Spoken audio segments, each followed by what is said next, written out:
Hello tout le monde, j'espère que vous allez bien. Alors, hop, je vous laisse 2 petites minutes pour vous connecter et j'en profite pour me présenter. Pour tous ceux qui ne me connaissent pas, je suis Marine Duvouldy et j'accompagne les femmes à développer leur activité, notamment sur internet. Et ces petits épisodes que vous voyez là, Insights, sont des petits épisodes dans lesquels je viens partager l'envers du décor de ma vie de maman entrepreneuse. Et aujourd'hui, je voudrais vous parler d'un truc qui m'a pris la tête pendant de très très longs mois, qui n'est pas complètement résolu, et en vrai, je pense que c'est quelque chose qui ne l'est jamais vraiment. C'est cette fameuse mission de vie.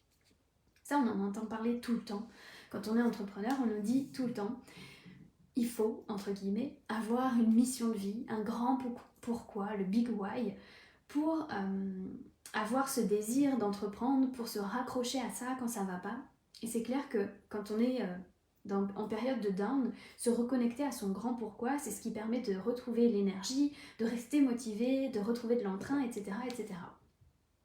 Le truc, c'est que parfois, on est tellement perdu dans notre business que même la mission de vie, on ne sait même pas ce que c'est. On n'arrive plus à s'y reconnecter, on a perdu tout notre grand pourquoi. Et ça, je l'ai connu il y a 1 an. Il y a 1 an tout pile, j'étais en train de traverser ce qu'on appelle dans l'entrepreneuriat la vallée du désespoir. J'étais en mode, mais qu'est-ce que je vais faire avec mon business? J'avais 2 business, un business sur les mamans, un autre sur les entrepreneuses, sur lequel je n'avais pas trop encore communiqué, je n'osais pas trop y aller. J'arrivais pas à lâcher le premier, j'arrivais pas à passer de l'un à l'autre. Et j'étais dans une phase complètement perdue, à me dire mais qu'est-ce que je vais faire? Est-ce que j'en lâche un? Est-ce que je mets le focus sur un seul? Est-ce que je garde les deux? Est-ce que je vais pas perdre mon temps? Salut Anne-Claire.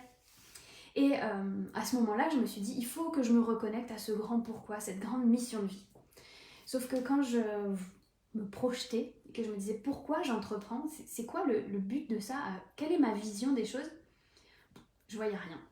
Alors j'essayais de me connecter à mes désirs, je disais ok, moi j'adorerais écrire de nouveaux livres, j'adorerais faire des conférences, ok, c'est tout ce que je voyais. Et vraiment j'ai cherché cette mission de vie pendant des mois, des mois.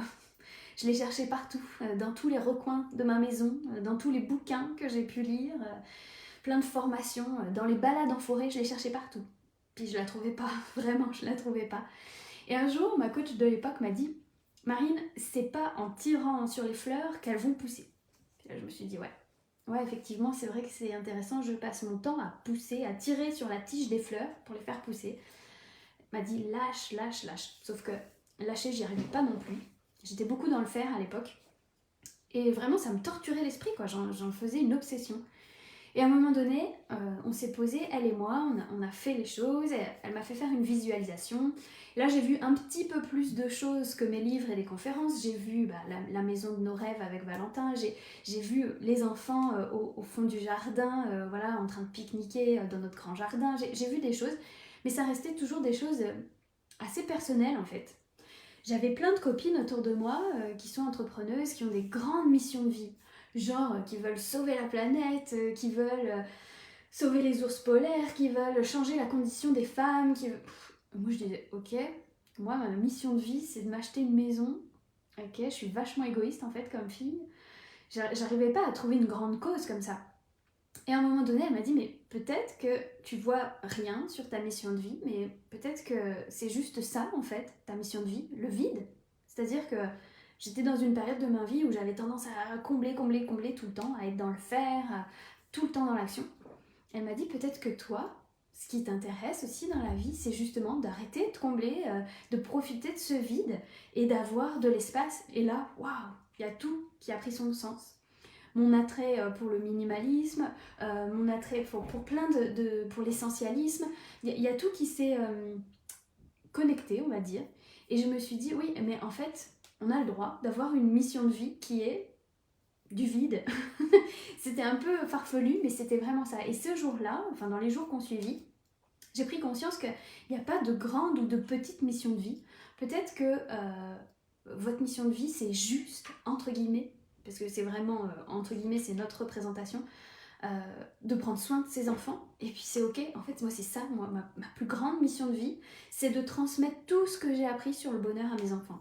Leur apprendre accueillir leurs émotions, à maîtriser leurs émotions, à être en relation avec les autres, qu'ils aient des interactions sociales, qu'ils soient heureux. En fait, c'est ça ma grande mission de vie. Et c'est ça qui me fait kiffer. Et donc je voulais revenir un petit peu là-dessus parce que peut-être que comme moi, vous êtes dans une espèce de démarche à dire c'est quoi mon grand pourquoi, qu'est-ce que je veux sauver dans la vie, qu'est-ce que je veux changer dans le monde. Bah, peut-être que c'est ok en fait si ces ambitions elles vous paraissent plus petites. Il n'y a pas de grande ou de petit pourquoi, de grande ou de petite mission de vie. Il y a juste celle qui fait sens pour vous. Et l'autre chose aussi qui m'a aidée moi à accepter aussi que ma mission de vie pouvait être, comment dire, je trouve pas les mots, mais en tout cas, qu'elle était ce qu'elle était, tout simplement. Ça a été aussi de me reconnecter à ce qu'on appelle le moment de mission. On parle tout le temps de cette mission de vie, mais on parle très peu du moment de mission.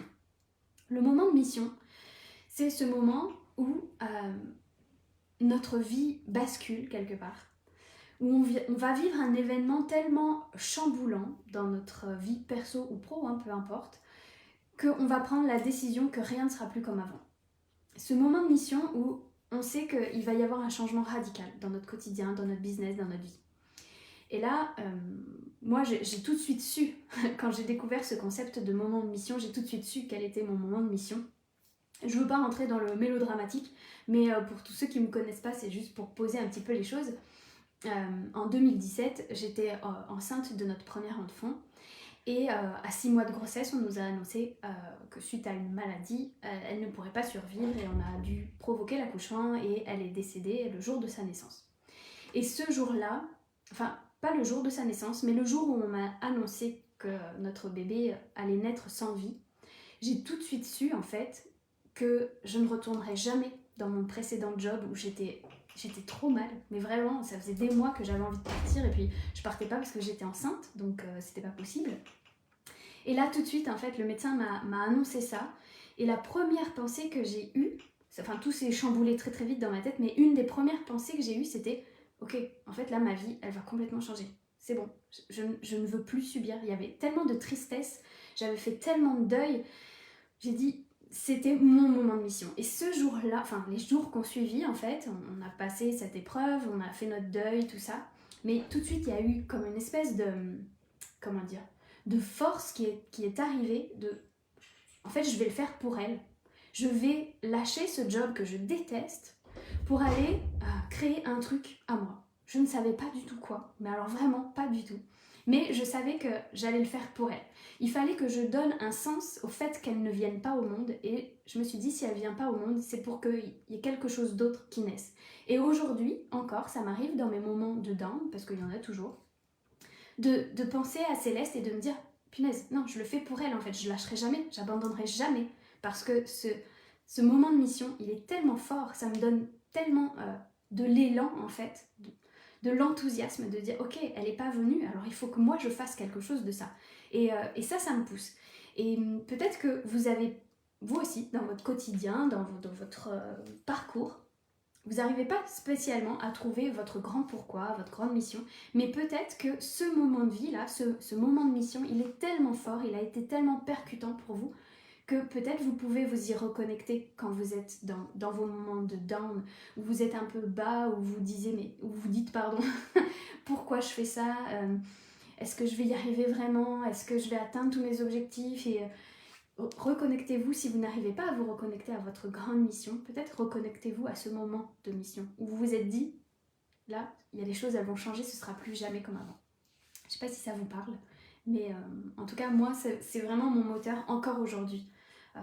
Je vois ma vision avec mes livres, mes conférences, notre famille, là, tous les quatre, et je vois plein de vides, mais je vois aussi Céleste, et ça me donne une force incroyable. Et c'est ok, en fait, que notre vision, notre grande vision, elle soit rattachée à des choses du passé. Ça peut aussi nous donner l'élan d'aller de l'avant.